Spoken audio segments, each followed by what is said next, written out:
In today's episode, I'm going to show you how to make fresh pasta. If you've had it, I'm sure you love it, but you probably didn't know how easy it is to make. Well, stay tuned because I'm going to show you.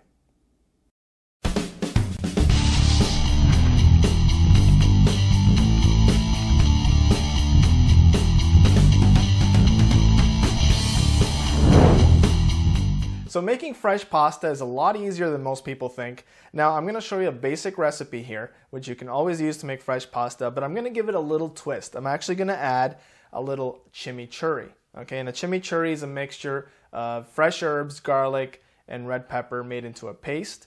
Okay, if you weren't using this, you would just use about 2 tablespoons of fresh olive oil. All right, but I always like to put a little extra flavor into my pastas because it's easy to do and it tastes great. So here we have about 2 cups of all-purpose organic unbleached flour. We have 3 eggs. Now the closer to room temperature you can make these eggs, the better this is going to turn out. And of course, as I said before, my chimichurri. All right, so these 3 things are going to go into a food processor. Now if you don't have a food processor, you can watch some of my other videos. I'm going to show you how to make fresh pasta by hand. But for this recipe, we're going to go as easy as we possibly can and use the food processor. All right, so let's get started with the food processor. First thing I'm going to do is I'm going to take all my ingredients, starting with the flour, and I'm going to put them in there.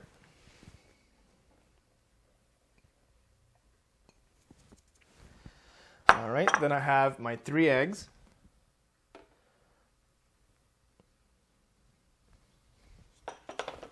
And then I'm going to put a heaping spoonful, actually I'm going to do 2 heaping spoonfuls of my chimichurri mix, which as I said before is going to give it a really great taste.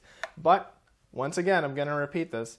If you don't want to use the chimichurri, by all means, please use just a little bit of olive oil. Okay, so I'm going to pulse this in the food processor until it balls up. Okay, and you'll see what I mean. The dough will come together and it'll form sort of a little ball. As soon as that ball is formed, then we're ready for the next step.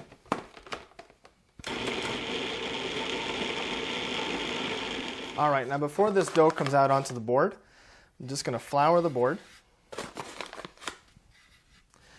All right, there we go. I'm going to take my nice dough ball out of here. Now be careful with the blades. They are very sharp. And if you want to, you can take these extra little bits of dough and try to get them out of there. We don't want to waste any dough if we don't have to. Okay, what I'm going to do here is just finish flouring up this ball of dough. Okay. Then I'm going to fold it by hand a few times. Okay, this gets a lot of that extra flour in it to get it to the perfect moisture level. Now this dough shouldn't be sticking to your hands. If it's sticking to your hands, it's not dry enough. So we're going to need that a little more flour and just keep working it over. You know, just fold it over. Fold it over and press. Okay. And so 2 things are happening here. First, I'm getting a lot of flour in there. So we're going to get to the perfect amount of flour because it's going to get eventually to a point where it's nice and silky and it's not going to stick to my hands. And we're also working the gluten. Okay, now a lot of you have heard about gluten. A lot of you probably have heard, don't eat gluten, it's evil. What is gluten? Well, gluten basically is the protein found inside of flour. Okay, and if you think about it, you can think of gluten as kind of like a little elastic band. Okay, so there's probably like a billion little elastic bands in here, and what we're doing is we're sort of putting them together in little strands, and that's what we're doing by working the dough. Okay, and that's part of what gives pasta that really great character is the gluten inside the flour.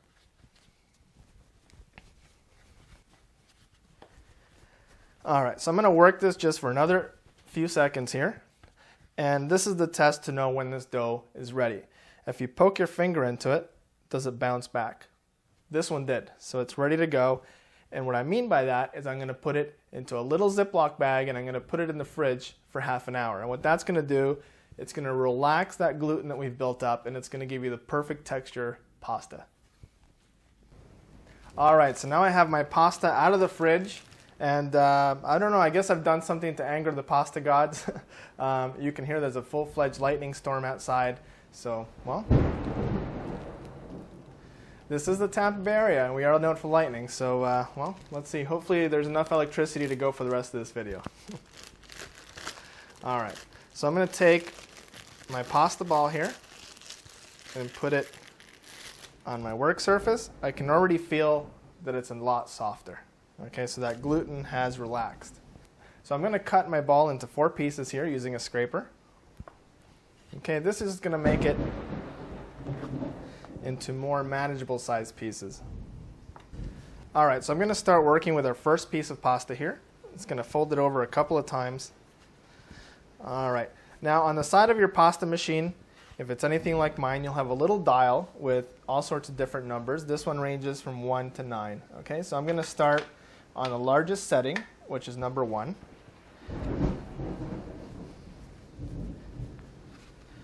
And we're just going to run it through.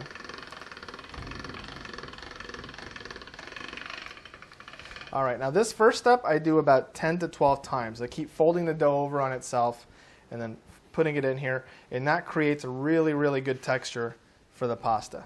Okay, when you're working with doughs like pasta dough, it's really good to have lots of layers compressed in on each other. It's going to give your pasta a really nice firm texture. Okay, so there, fold it over. All right, and it goes.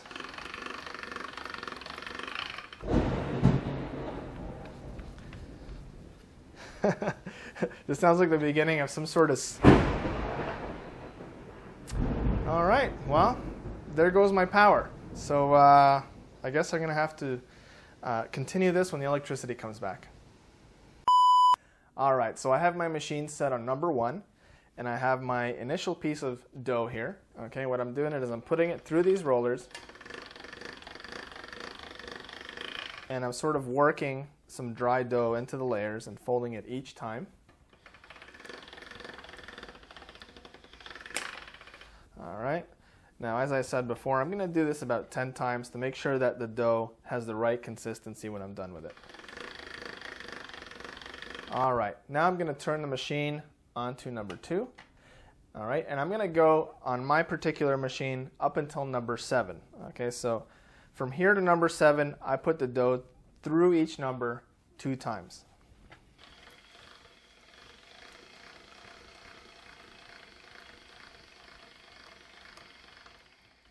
All right, now that I have the dough down to number 7, this is the last one. You can see here, it's pretty long.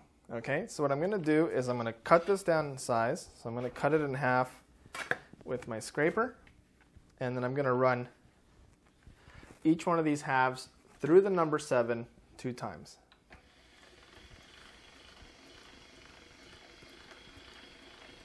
All right, now the last step here to cutting your pasta dough, you can do 2 different ways. The machine over here has a couple of cutting blades, and most pasta machines come with these extra attachments. See, this one here is for spaghetti. This one here would be for fettuccine. Now, you can also do this with a knife, which is what I prefer to do. That way I can choose which size the final product comes out to be. Okay, so what I'm going to do is just sprinkle a little bit of flour on each of these sheets. And the reason is because when I roll these up, and you'll see in a second, I don't want them to stick to themselves. All right, so I'm going to kind of fold these over like this.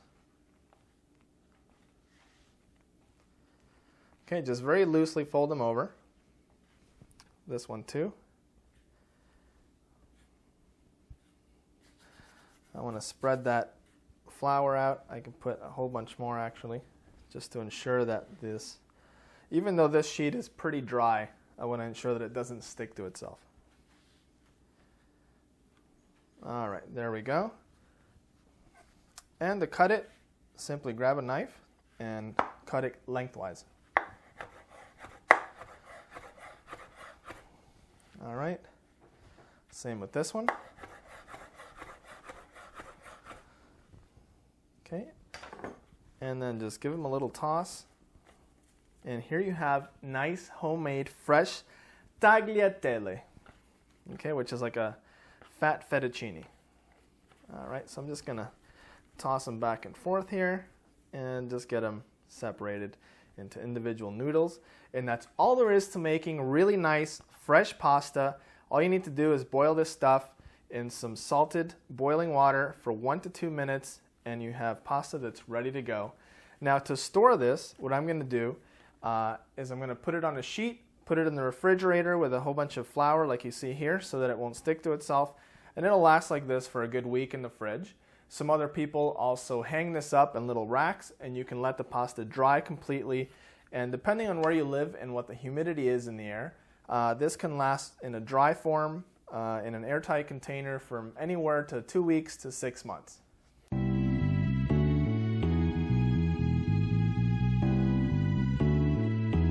For more recipes, visit our website at foodchaintv.com.